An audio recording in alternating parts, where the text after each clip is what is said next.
Have you ever had a soul-sucking job? Do you currently have a soul-sucking job? Do you have a job that you eventually want to get out from underneath? Do you want to be able to transition from a job you either hate, tolerate, or dislike and move on to something better with your life? Is that something that you want to accomplish? In today's video, I'm going to walk you through basically the only two ways to deal with a soul-sucking job. One of these ways is incorrect, and one of these ways is correct. It will help you move on to the path of maybe getting a better job, starting a business. It'll help you develop the right attitude that you need to transition. That's what we're going to talk about today. But before we dive into that, make sure to subscribe to the YouTube channel and hit the little notification bell so that you get brand new videos the moment that they come out. Make sure to like the video. Leave your 2 cents after you hear something insightful that you want to add on to. We're going to continue to build this channel, and I really hope that you'll be a part of it. So this attitude I developed for properly dealing with a soul-sucking job is what has helped me build the career where I have now, where I've written multiple books, where I have accomplished my dream. And I did all of that in the process of working at jobs I either didn't like, jobs that were okay, or jobs that were even pretty good, but they still weren't my dream. I was still under the control of someone else. So these are strategies that I've personally used and that I've taught others to use to help them develop the right mindset that you're going to need to be able to pull off the dream that few people ever do, which is at minimum finding a career you love, or maybe transitioning into something even bigger and better than that. So what are the two ways to deal with a soul-sucking job?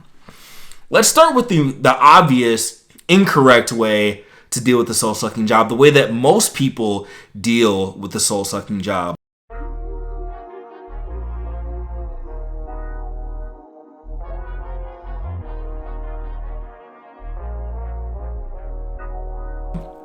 I'm actually going to start this with a little anecdote from a while back that kind of perfectly illustrates the attitude that keeps people in jobs that they don't want. I went to a shoe store and I was looking for shoes, obviously. And there's two workers there who, should have been out there like reaching out to me, trying to sell me shoes, trying to ask me, if I needed help or anything like that, but they both completely ignored me. And I overheard them having a conversation about how much they didn't like their job. They thought they didn't get paid enough money, didn't get enough hours, things like that. And I'm sitting back and I'm thinking to myself, these people aren't even helping me right now. I'm in their store. They're not helping me, but they're in the back basically complaining about how they don't like their jobs. And in my mind, I'm like, how are people like that going to be able to do a job that they actually like, that they actually get paid more for, that they're actually passionate about, if they're not even good at doing this, whatever, $10 an hour job they have right now? And of course, there's something to be said that, if you found a better job that you liked, that you would be more motivated, that if you had a business that you loved, that you would be more motivated. But that's not necessarily true. And you're not just going to automatically be able to turn on the switch from being apathetic at your job, not really performing to your best, and kind of hating your job the whole time. You're not going to magically switch over if some opportunity were to even fall in your lap. You wouldn't even have the right attitude to be able to take advantage of that in the first place. So a lot of people, they kind of create this negative reinforcement mechanism by not only having the wrong job, but kind of having the wrong attitude about the job in the first place. So some of the wrong-headed attitudes people have about the job is they make it seem like their job is happening to them. Like, yeah, you have a soul-sucking job that you don't like, but a lot of people create this perverted sense that that they're being forced to do this, right? I have this saying, even in a blog post I wrote about the same subject. It's like, no one put a gun to your head and told you to work at McDonald's. No one put a gun to your head and told you to work at a corporate job that you hate. No one forced you to get that degree you didn't want, to end up in a position you didn't want to be in this job that is kind of slowly sucking away your soul. So no one forced you to be in it. But I do understand that there are just circumstantial forces and incentives that lead you to get into these type of positions.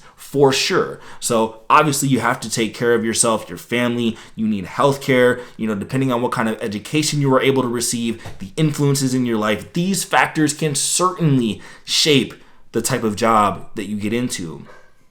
But it is a mistake to act as if your job is some outside mechanism that you didn't at least have some conscious level of participation in being in. So this wrong-headed attitude is really taking this attitude of helplessness where this job is just, sucking your soul and that there's nothing you can do about it, and you continue to wallow in it, and it simply does yourself no good.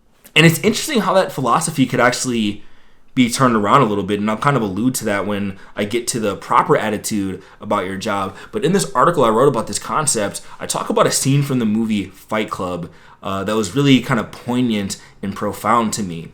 So if you've seen the movie Fight Club, the main character, Tyler Durden, he goes into a convenience store and he sticks up the convenience store. And he tells the owner to go outside, and he has him get down on his knees, and he has a gun behind his head, like execution style, and he pulls out his wallet, and he's going through this guy's wallet, rummaging through his stuff, and he finds an old student ID. And Tyler asked the convenience store clerk, what's this student ID for? What were you going to school for?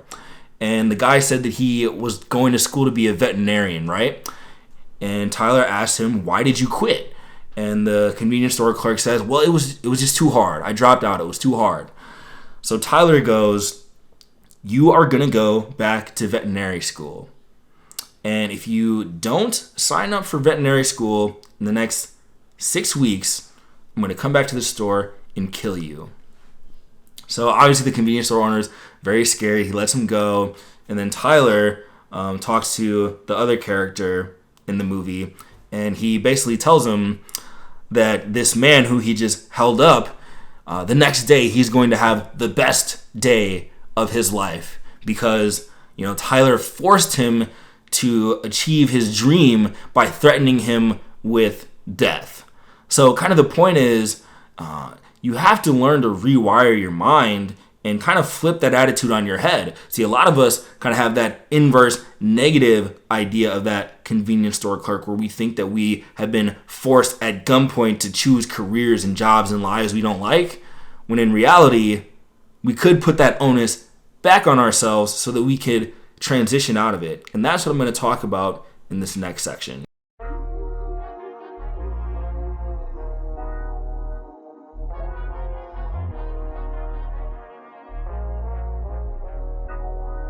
So the proper way to deal with the job you hate, actually there's a really good anecdote that I saw from Grant Cardone. So Grant Cardone, he's like a real estate guy, kind of a self-help motivational business guy as well. And he talked about the fact that he made a good decent amount of cash to help him build his real estate business by selling cars. And then he also started creating like educational programs on selling cars. And the thing about it, he says in this interview or this video, is that he hated selling those cars. He didn't like his job at all. But a mental switch that he made for himself was that he was going to be as good as possible at this job, make as much cash as possible, even though he didn't like the job. So his message was to get good at what you hate. So his message was that your job, the quality of your job, is no excuse for you not putting in the full work, not having a good attitude, and still not trying to be the best. So you have to try to be the best even when your situation isn't ideal, even when it isn't the career that you want. I remember when I was working at a video store, being a manager at a video store for $10 an hour while I was working at my writing career. So not necessarily the best job in the world, right? But I tried to take my $10 an hour job as seriously as I possibly could. I tried to make sure that I was doing well so that I could position myself to be better in the future. And I didn't always have this attitude. I had the attitude that a lot of other people had. When I was working crappy factory jobs, I hated my job, didn't work very hard, didn't try hard. I had a lot of menial jobs that I didn't work hard, got fired from. For a certain point, I got fired from almost every job I had.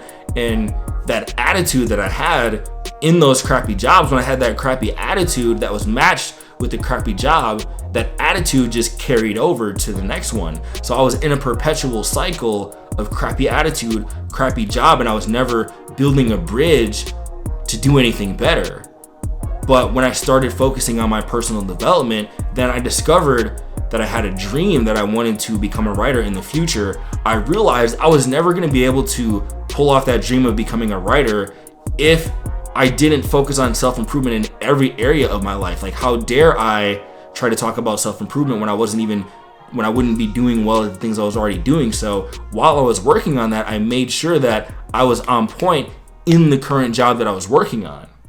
And then the second thing that I did, from basically all of those positions moving forward to the point where I was able to quit my job and kind of build my dream full time, I used every last ounce of frustration, of annoyance, of some of the petty aspects that come with your job. Like if you're in retail, you know that you have petty customers, annoying customers, rude, mean customers. If you're in office, you know you have office politics and clients and all these little just abrasive aspects that come with doing basically any job. And I kind of stored those, and I fueled myself with those negative feelings. And I always talk about this process like, maybe it's not the healthiest thing to do, to use frustration as a source of motivation, but it's very powerful, and it has been very powerful for me. So anytime I was frustrated about my job, I still tried to perform to the best of my duties, but I remembered, hey, Io,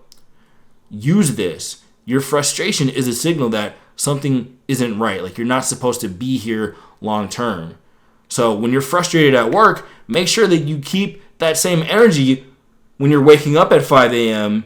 to go practice your writing before you get to work. So don't just be pissed off about your job and then go home and just whine and cry and, get all in your feelings about it. Wake up, do the work, take that anger, frustration, convert it into creativity, convert it into motivation. Don't let negative feelings go to waste. Don't let people, they get frustrated about their jobs. They have this anxiety, and what do they do with it? They manifest it in the worst ways. They manifest it in going out for drinks to happy hour to complain with their other coworkers who are all going to be in perpetual loops of working at jobs they hate and having low level anxiety and going to happy hour at every opportunity at 5 p.m. every day until they freaking die. Is that what you should do with that energy? Should you take that energy and try to drown it out with Netflix and eating bad food and letting it spill over into your personal relationships? That's what people do with that energy. That energy, that negative energy that comes from having a soul-sucking job, that having a job you don't like, it's got to go somewhere. So most people either use it counterproductively, or they try to distract themselves with it, numb themselves with it, alleviate that pain with whatever, societally approved methods they choose. But instead, you can use that as motivation. Like, if you hate your job, good. If you hate your job, great. Stop being lazy. Take that as fuel and don't waste the rest of your life. I take it so seriously, and I'm so abrasive about the idea of being stuck in a job because it's literally a third of your life. When you take away sleep is a third, 8 out of 24 hours. Then, your job, when it comes to waking up, getting ready, if you have to commute, then you go to the job, hour lunch break, commute back, that's like a 10-hour day. So that's almost more than a third of your day.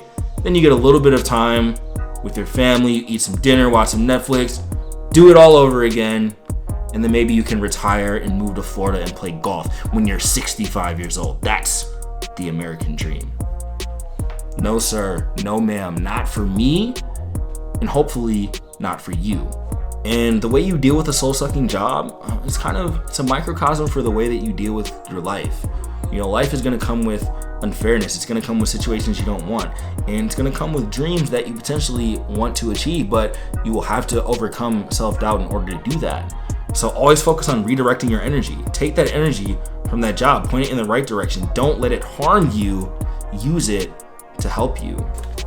All right, in the description below, you're gonna see links to my books. My new book, Real Help, An Honest Guide to How Self-Improvement, is really gonna give you those brutally honest, tough love talks, paragraphs, and sentences that are gonna help you. You 2.0, this book will help you reinvent yourself. Go in the description and check those things out.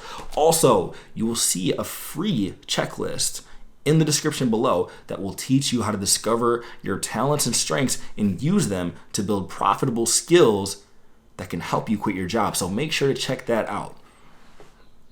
Also, make sure to subscribe to the YouTube channel. If you've made it this far, you must subscribe to the YouTube channel and hit the notification bell, because I'm gonna keep giving you content that's gonna move you in the right direction. Make sure to like the video, give it the thumbs up, add your 2 cents, add new ideas for videos, keep engaging with the content, and watch one of the other videos that are popping up in front of your eyes as we speak. And I will see you on the next video.